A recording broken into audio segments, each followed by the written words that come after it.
but you had another experience with a person who was also kind of a little odd, and Marlon Brando, and who was Really.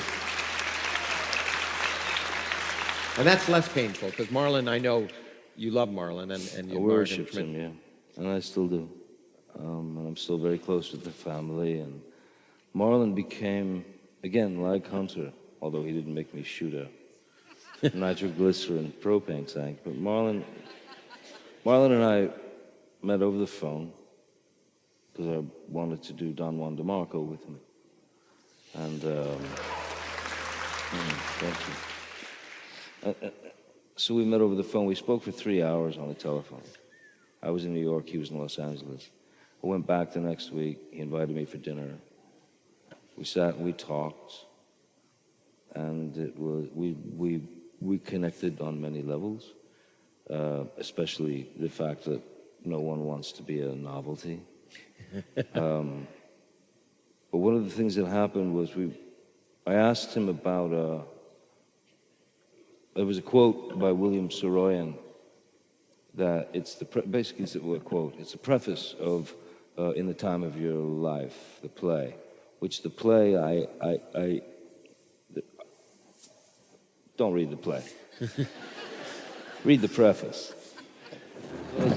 It's something that had touched me in a large way, like a philosophical, the way to live your life, a real roadmap as to live your life. And so I asked him about it, and he said, yeah, he knew, and so he said, how well do you know it? And so I began to recite it because at that time I had memorized it. And so I began to recite this preface, "In the Time of Your Life."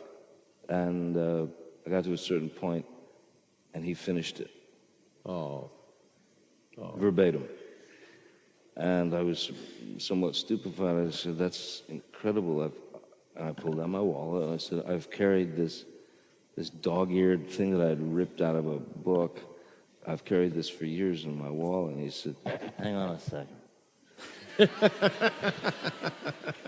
But he got up, and he grabbed a frame that was just by his bed, and he came to me, and he showed it to me. And he had a very similar dog-eared, folded, well-used version of it. It was the same thing that he had carried in his wallet for all those years. So there was this. He understood me very well instantly, and I understood him, and I was very lucky to become so close with the man. He said to you, he asked about how many films you did, and in terms of thinking about characters. That was quite a moment, because that's one of those things that's seared onto your brain forever, and the moments before you become smoke, it'll come to you. He asked me, how many films, John? He either called me John or Johan. It was very rarely Johnny. And he said, how many films do you average per year that you do? And I said, I don't know, maybe 2 or 3. He said, no, that's too much. So I said, well, why is that too much, man? He said, because we only have so many faces in our pockets.